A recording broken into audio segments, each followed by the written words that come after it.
जीवन का सबसे कीमती धन क्या होता है? एक शिष्य ने अपने गुरु से सवाल किया। गुरु ने इसका उत्तर देते हुए जवाब दिया कि चाहे मेरे पास पैसे ना हो, चाहे रहने के लिए छत भी ना हो, चाहे कोई सुख सुविधाएं ना हो, लेकिन अगर मेरा शरीर स्वस्थ है तो मैं दुनिया का सबसे धनवान आदमी हूँ। शिष्य ने पूछा कि गुरुदेव, आपकी उम्र 100 साल को पार कर चुकी है और फिर भी आप इतने स्वस्थ हैं। आपकी बुद्धि बड़ी ही तीव्र है और आपका चेहरा भी सूर्य की तरह चमकता रहता है, और वहीं पर आपके बदन से भी चंदन की सी खुशबू आती है। शिष्य ने कहना जारी रखा कि गुरुदेव, मेरे मन में बहुत बार आया है कि मैं आपसे इसका रहस्य जानूं, लेकिन संकोचवश मैं आपसे पूछ नहीं पाता हूँ। कृपया करके आज मुझे वो साधारण से नियम बताने की कृपा करें जिनसे मैं भी आपकी तरह स्वस्थ और निरोगी रह सकूं। नियम अगर आसान होंगे गुरुदेव, तो उसका अनुसरण मेरे माता पिता भी कर पाएंगे, क्योंकि वो बूढ़े हो चुके हैं और वो बहुत जटिल प्रक्रिया नहीं अपना पाएंगे। तो कृपया करके साधारण से तरीके बताना, ताकि कोई भी ग्रस्त आदमी उन नियमों का पालन कर सके। गुरुदेव ने कहना आरंभ किया। सबसे पहले उन्होंने बताया कि सबसे पहले तुम्हें पाचन तंत्र की क्रिया को समझना होगा। जो भी आयुर्वेद का विद्वान होता है वो ये जानता है कि अगर आपका पाचन तंत्र लगातार भोजन पचाने में लगा हुआ है, तो स्वाभाविक है कि ऊर्जा की एक खास मात्रा आपके भोजन को पचा रही है। इसी कारण ज्यादा भोजन करने के बावजूद आपका दिमाग और आपका शरीर अपने बेहतरीन स्तर पर काम नहीं कर पाता। तुमने देखा होगा कि भोजन करने के बाद जब पाचन प्रक्रिया शुरू होती है तो हर जानवर नीचे बैठ जाता है। वो बस बैठ जाते हैं क्योंकि दूसरी चीजों के लिए पर्याप्त ऊर्जा नहीं बचती है। चाहे वो मांसाहारी हो या शाकाहारी हो, हर जानवर खाने के बाद नीचे बैठ जाता है, और ये इंसानों के लिए भी एक प्राकृतिक जरूरत है। खाने के बाद वो बैठ जाना चाहते हैं क्योंकि दूसरी चीजों के लिए पर्याप्त ऊर्जा नहीं होती। अगर आप अपनी पूरी क्षमता का इस्तेमाल करना चाहते हैं, तो आप अपने शरीर को ऐसा बनाकर रखिए कि आप जो भी खाएं, कुछ भी खाएं, तो 1.5 से 2 घंटे के अंदर आपका पेट खाली हो जाना चाहिए। पेट खाली होने का मतलब है पेट की थैली खाली होना, यानी कि जब भोजन आंत के दूसरे भागों में चला जाता है तब पेट खाली हो जाता है, क्योंकि आंत में प्रक्रिया बिल्कुल अलग होती है। वो पाचन नहीं होता है, वो ऊर्जा को ग्रहण करती है। आंतों द्वारा इस ऊर्जा को ग्रहण करने के लिए ज्यादा ऊर्जा नहीं लगती है, ऊर्जा लगती है पाचन क्रिया में।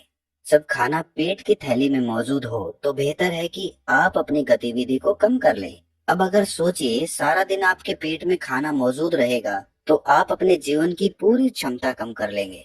आप खुद देखिए कि जब आपके पेट में खाना मौजूद होता है तब शरीर कैसा महसूस करता है, और जब पेट खाली होता है तब शरीर कैसा महसूस करता है।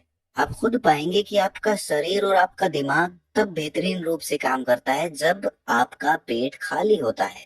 इसका एक पहलू और है। देखिए, हम सब जानते हैं कि हमारा शरीर हर समय नई कोशिकाएं बनाता रहता है और पुरानी कोशिकाएं खत्म करता रहता है, जिससे हमारे शरीर का शुद्धिकरण होता रहता है। लेकिन जब भोजन हमारे पेट में होता है, यानी कि हमारा पेट जब खाली नहीं होता, तो ये शुद्धिकरण 80% कम हो जाता है। वो सारी गंदगी जो शरीर से अपने आप बाहर निकलती थी, अब वो निकलनी बंद हो जाएगी, जो कुछ समय बाद आपके लिए तरह तरह की समस्याएं पैदा करेंगी। देखिए, योग में पेट का हमेशा साफ रहना बहुत ही महत्वपूर्ण होता है। किसी भी पारंपरिक प्रणाली में अगर आप देखेंगे तो आप पाएंगे कि जब भी आप किसी आयुर्वेदिक डॉक्टर या किसी वैद्य के पास जाते हैं, तो सबसे पहले वो आपके पेट की सफाई करते हैं, क्योंकि वो जानते हैं कि आपकी ज्यादातर प्रॉब्लम्स पेट साफ ना होने की वजह से ही है। सिर्फ एक दिन के लिए अपने पेट को पूरी तरह से साफ करने के बाद महसूस करें कि आपको कैसा महसूस होता है। आप अपने अंदर बहुत हल्का और सुंदर महसूस करेंगे। हर दिन आपको इसी तरह महसूस होना चाहिए। आमतौर पर पारंपरिक रूप से घी को पहले निवाले के रूप में खाया जाता है।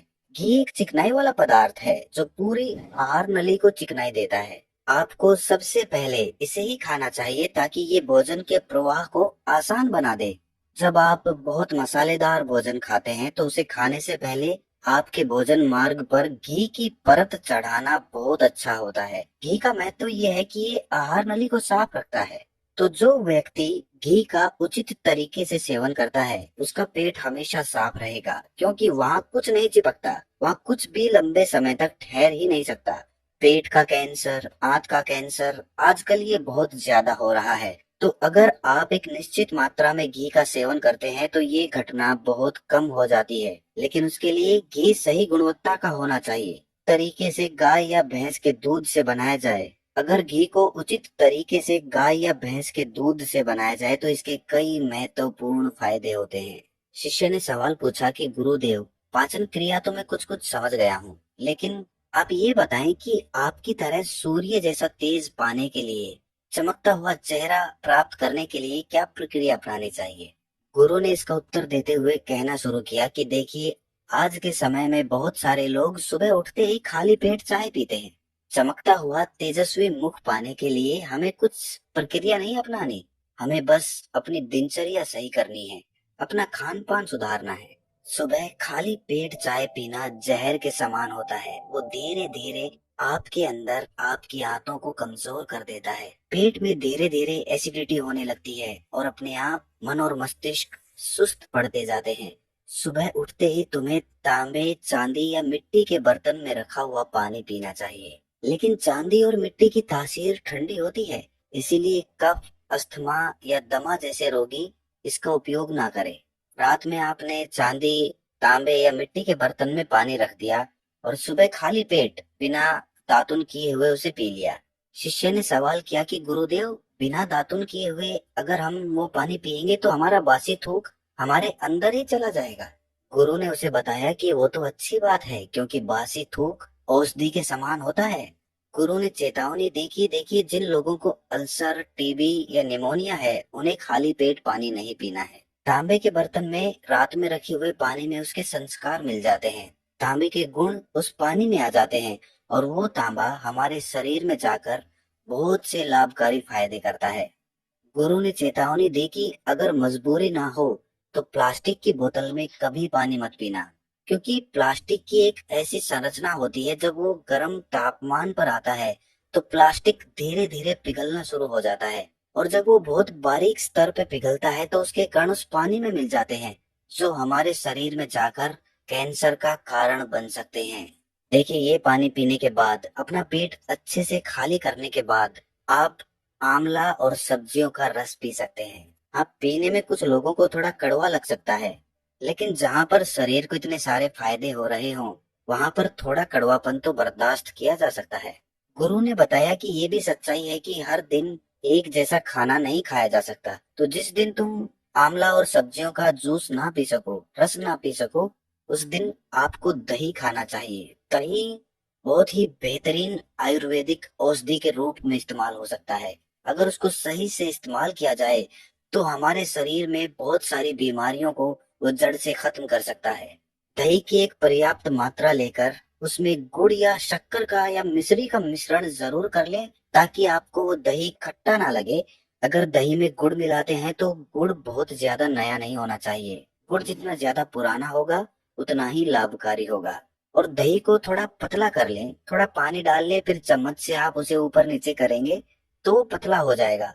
पतला होने के बाद वो आसानी से हमारे शरीर में जा सकता है और उसको पचने में भी ज्यादा ऊर्जा शरीर को नहीं लगानी पड़ती। आयुर्वेद के गणित के हिसाब से अगर आप सुबह इन प्रक्रियाओं का पालन करते हैं तो आपके चेहरे का ओज बढ़ने लगेगा, उस पे चमक आने लगेगी, आप ओजस्वी नजर आओगे। जल्द ही लोग आपको बोलना शुरू कर देंगे कि भाई, आपकी उम्र इतनी ज्यादा हो गई लेकिन आप लगते नहीं हो इतने उम्र के। सन्यासियों और ऋषि मुनियों जैसा तेज पाने के लिए ध्यान और आयुर्वेद के नियम के हिसाब से खान पान, ये दो चीजें सबसे ज्यादा जरूरी होती हैं। अगर ग्रस्त आदमी भी इन नियमों का पालन करता है तो वो भी सन्यासियों जैसा ओजस्वी और तेजस्वी हो सकता है। शिष्य ने आखिरी प्रश्न किया कि गुरुदेव, मुझे ये दो नियम तो अच्छे से समझ में आ गए हैं। पहला नियम, अपने पेट को खाली रखेंगे तो हर बीमारी से मुक्त रहेंगे। दूसरा नियम कि हम अपने चेहरे पर ओज और तेज कैसे प्रकट कर सकते हैं। बस एक आखिरी समस्या का समाधान और करवाना है। मैं आपसे पूछना चाहता हूँ कि जैसे जैसे आदमी की उम्र बढ़ती है तो उसके आंखों की और उसकी दिमाग की क्षमता कम होती जाती है। तो उस क्षमता को बरकरार बनाए रखने के लिए किन नियमों का पालन करें, या फिर क्या खान पान अपने दैनिक जीवन में अपनाएं। गुरु ने खुद की तरफ इशारा करते हुए कहा कि जैसे जैसे उम्र बढ़ेगी वैसे वैसे बुद्धिमान होते जाओगे।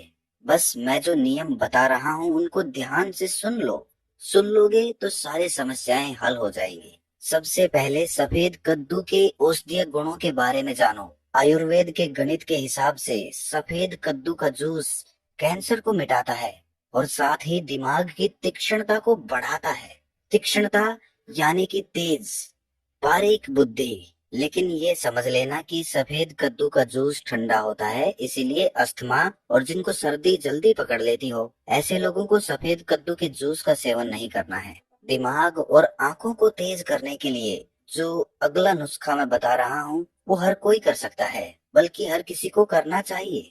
5 देसी बादाम की गिरी, जो छोटी वाली होती है क्योंकि वही देसी होती है। बड़ी वाली में इतने गुण नहीं होते हैं जितना छोटी वाली गिरी में होते हैं।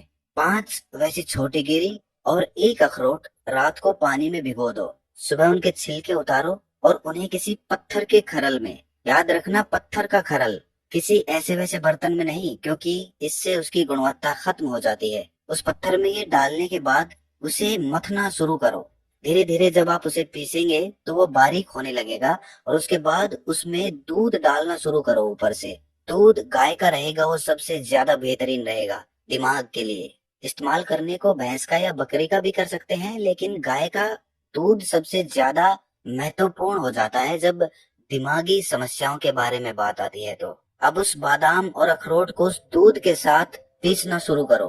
धीरे धीरे जितना आप पीसेंगे उतनी उसकी गुणवत्ता बढ़ती जाएगी। अब कुछ लोगों को लग रहा होगा कि दूध के साथ हम बादाम यूं ही खा ले तो, या फिर पत्थर के खरल में पीसने की बजाय उसे मिक्सी में पीस ले तो मैं बताता चलूं कि पत्थर के खरल में उसे पीसने के बाद उसकी गुणवत्ता 100 गुना ज्यादा बढ़ जाती है। अच्छे से गाय के दूध में पीसने के बाद जब आप इसका सेवन करेंगे तो आपकी आंखें और आपका दिमाग, इनके लिए ये बहुत ही लाभकारी रहेगा। जिन लोगों को भूलने की समस्याएं होती हैं, जो छोटी छोटी चीज रख के भूल जाते हैं, जो लोग दिमागी रूप से परेशान रहते हैं, तनाव बना रहता है, चीजों के बारे में ज्यादा सोचते रहते हैं, ऐसे लोगों के लिए ये एक ठंडाई का काम करेगा। उनके दिमाग में एक ठंडक पहुंचाएगा जिससे उनका दिमाग अपने बेहतरीन स्तर पर काम कर पाएगा। शिष्य ने ये नियम अच्छे से कंठस्थ कर लिए और उसके बाद घर जाने के लिए अपने गुरु से आज्ञा मांगी। शिष्य अपने गुरु से आशीर्वाद लेकर अपने घर की तरफ प्रस्थान कर गया। तो दोस्तों, कैसा लगा ये ज्ञान आपको कमेंट सेक्शन में जरूर बताना, और फिर भी आपको कोई सवाल हो तो वो कमेंट्स में जरूर पूछना, क्योंकि आपके सवाल ही हमें सोचने पर मजबूर करते हैं। तो मिलते हैं किसी अगली वीडियो में, तब तक के लिए अपना ख्याल रखें।